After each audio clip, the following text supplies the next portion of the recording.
નમસ્કાર મિત્રો, હવે પ્રકાશ પાઠમાં આપણે આપણી વાત આગળ વધારીએ. એમાં આપણે અરીસા અને લેન્સ વિશે ભણવાનું છે. તો શરૂ કરીએ મિત્રો. સૌથી પહેલા અરીસો. તો અરીસો કોને કહેવાય મિત્રો? તો જેની સપાટી લીસી અને ચળકતી હોય અને એના ઉપર આપાત થતા મોટા ભાગના પ્રકાશનું પરાવર્તન થતું હોય તેને અરીસો કહેવાય.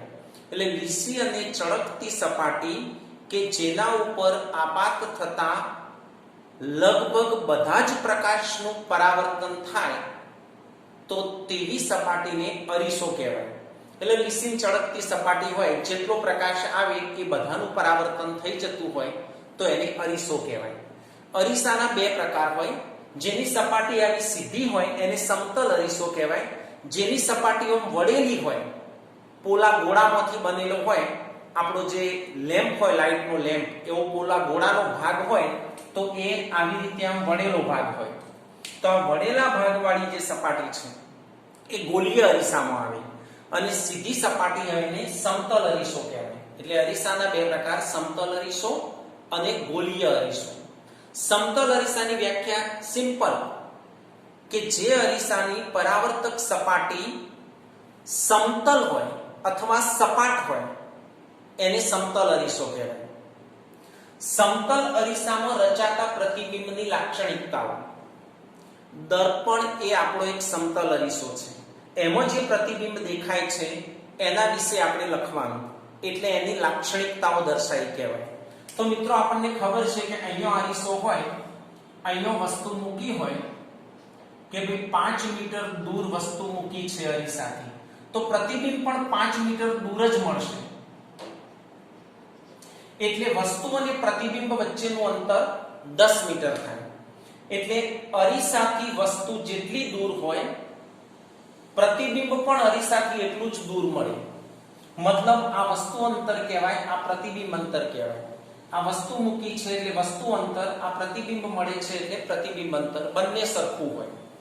પછી વસ્તુ અને પ્રતિબિંબ બંનેની ઊંચાઈ પણ સરખી હોય, મતલબ બંનેનું પરિમાણ સરખું હોય, કદ સરખું હોય.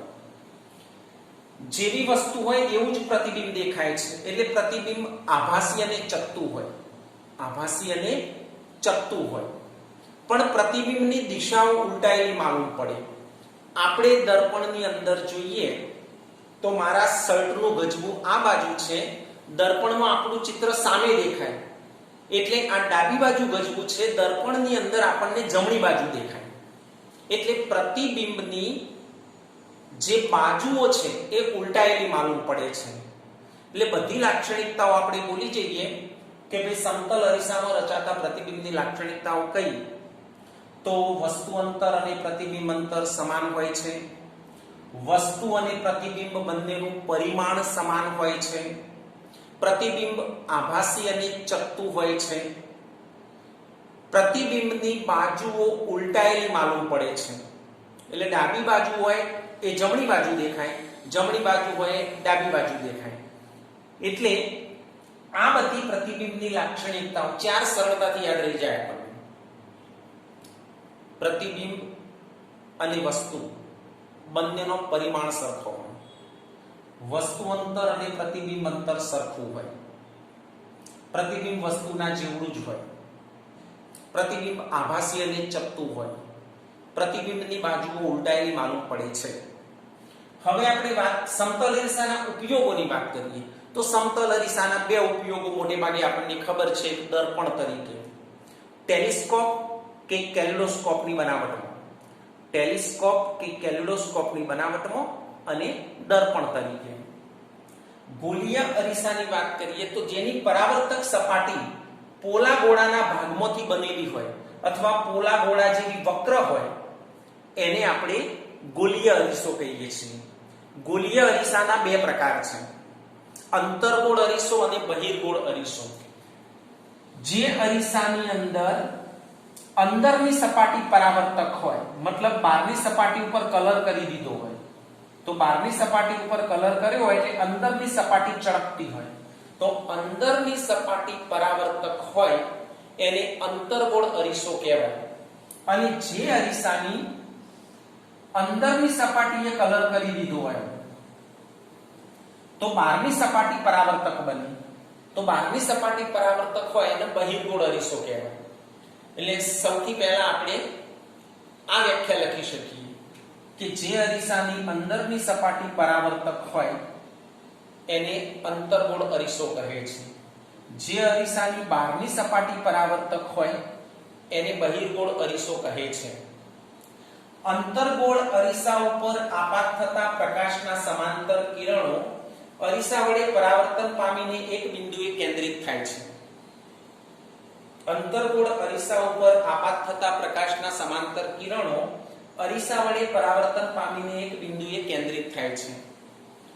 બહિર્ગોળ અરીસા ઉપર આપાત થતા પ્રકાશના સમાંતર કિરણો અરીસા વડે પરાવર્તન પામીને એકબીજાથી દૂર જાય છે. આ બાજુ જશે, આ બાજુ જશે, આગળ જઈને ક્યારેય ભેગા નહીં થાય. એટલે અંતર્ગોળ અરીસા ઉપર આપાત થતા પ્રકાશના સમાંતર કિરણો અરીસા વડે પરાવર્તન પામી એક બિંદુએ કેન્દ્રિત થાય છે અને બહિર્ગોળ અરીસા ઉપર આપાત થતા પ્રકાશના સમાંતર કિરણો અરીસા વડે પરાવર્તન પામી એકબીજાથી દૂર જાય છે.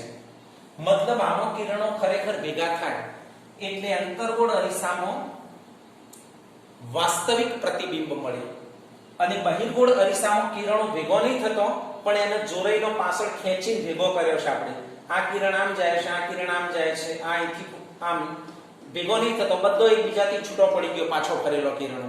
પણ આપણે એને પાછળ ખેંચી અને એક બિંદુએ અહીંયા ભેગો જોરાઈનો ભેગો કર્યો છે એટલે એમાં આભાસી પ્રતિબિંબ મળે.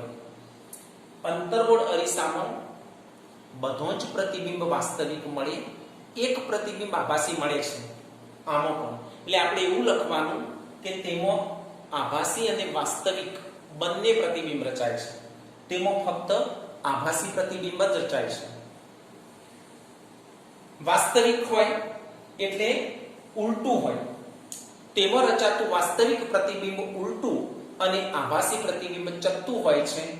તેમાં રચાતું આભાસી પ્રતિબિંબ હંમેશા કેવું હોય? આભાસી હોય, ચત્તું હોય.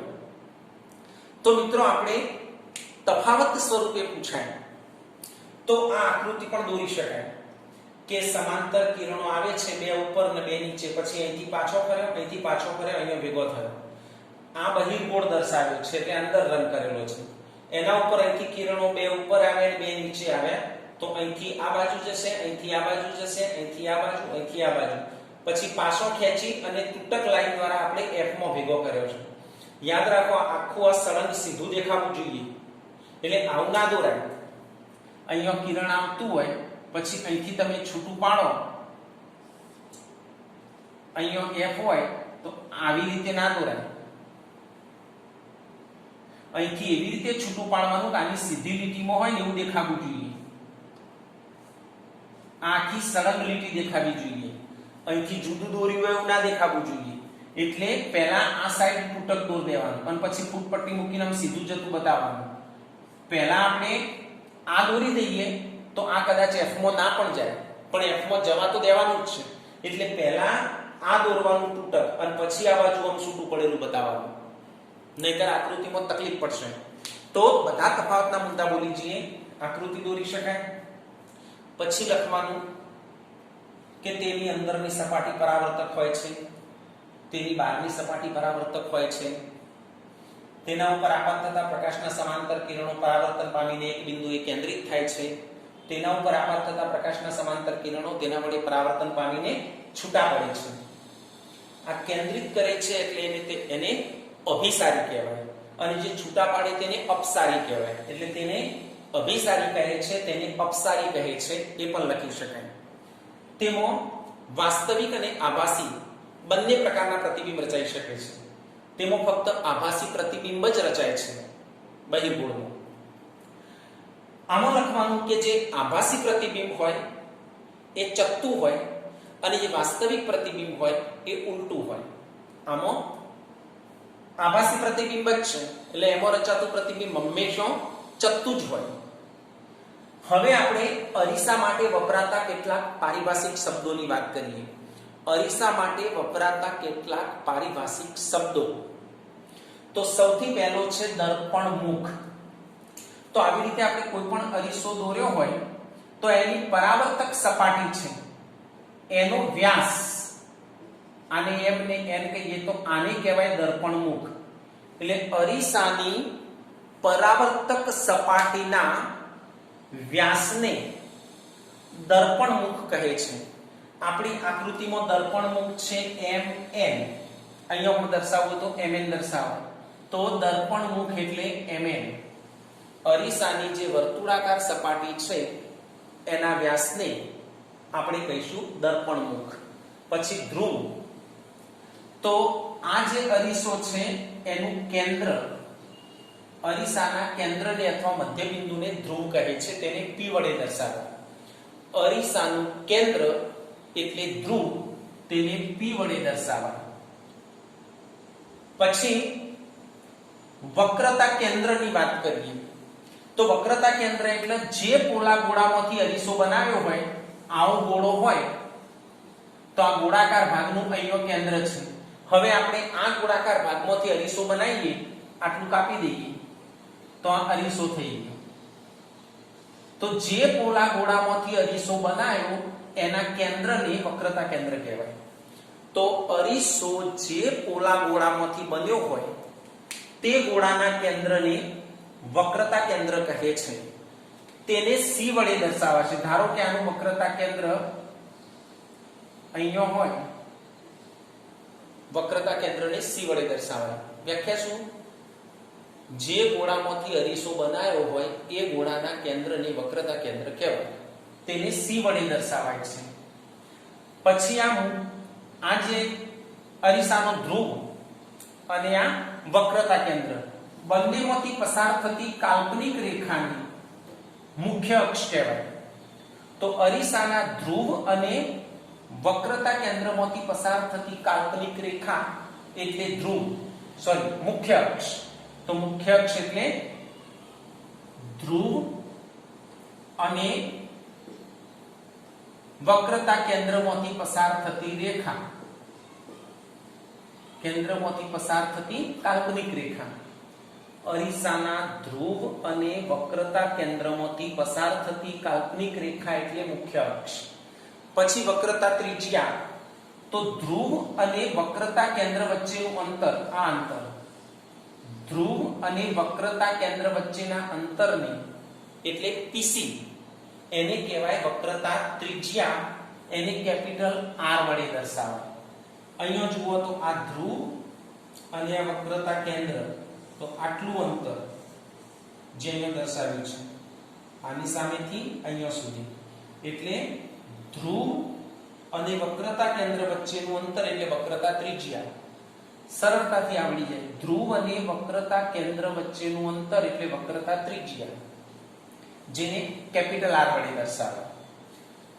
હવે અરીસા ઉપર આપાત થતા સમાંતર કિરણો અરીસા વડે પરાવર્તન પામીને જે બિંદુએ કેન્દ્રિત થતા હોય, અને બહિર્ગોળ હોય તો કેન્દ્રિત ના થાય, અહીંથી આમ છૂટું પડે, પછી આપણે પાછું લઈ જઈએ એટલે કેન્દ્રિત થતા હોય તેવો ભાસ થાય.